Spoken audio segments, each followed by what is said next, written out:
तो यदि समुदाय के अंदर या व्यक्तिगत जीवन में हम अपने अनर्थों को डायग्नोस करना चाहते हैं, उसका एक ही तरीका है कि हम अधिक से अधिक कृष्ण भावना भावित हों। आप देखिए जितनी ज़्यादा सफाई होगी उतनी ज़्यादा हमें क्या दिखाई पड़ेगी, गंदगी भी दिखाई पड़ेगी। छोटी सी भी गंदगी होगी तो दिखाई पड़ेगी तुरंत। और मान लीजिए सारा गंदा ही है, फिर तो थोड़ा और चेप दिया उसमें गंदगी में क्या फर्क पड़ रहा है, कि फर्क नहीं पड़ता ना। अब मान लीजिए पूरा शीशा गंदा ही हो उस साइड जब दिख ही नहीं रहा तो थोड़ा और गंदगी चली गई तो फर्क क्या पड़ रहा है।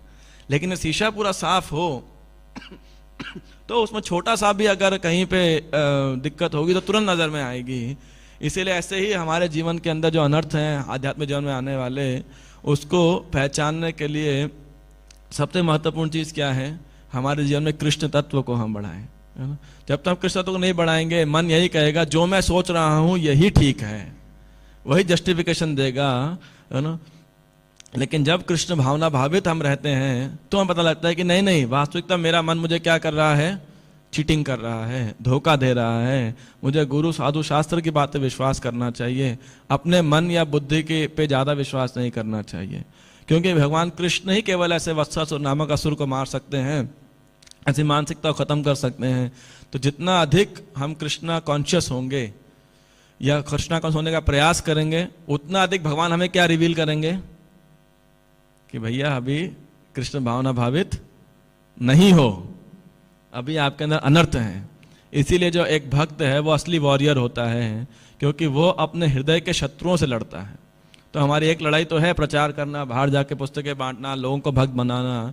एक आंतरिक लड़ाई भी है, वो क्या है, अपने अंदर के अनर्थों को आइडेंटिफाई करना और उनको भगवान कृष्ण की शरण ग्रहण करके समाप्त करना। ये नहीं कि अपने अनर्थों को जस्टिफाई करें, जस्टिफाई करना ये ठीक नहीं है। रादर गुरु साधु शास्त्र की बात पर विश्वास रखना चाहिए, वैष्णव की बात पर विश्वास रखना चाहिए। इसलिए रूप गोस्वामी ने बोला है ददाति प्रतिगृणाति गुह्यमाख्याति पृच्छति भुंक्ते भोजयते चैव षड्विध प्रीति लक्षणम, कि इसीलिए भक्त समाज के अंदर ऐसे प्रीति लक्षण होने चाहिए जहां पर हम भक्तों के साथ में पॉजिटिव आदान प्रदान कर सकें, यू नो। और ऐसे जो अनर्थ हैं जहाँ पे विकेडनेस, ग्रीडीनेस, मिस्चीवियसनेस, यू नो, धूर्तता, कपटता या शरारती, कुछ शरारत का एटीट्यूड, इस सब को हम समाप्त कर सकें। तो कृष्ण भावना क्या करना होगा, हमें व्यक्तिगत रूप से अपने जीवन के अंदर पूरा प्रयास करना होगा कैसे कृष्ण भावना भावित रहें।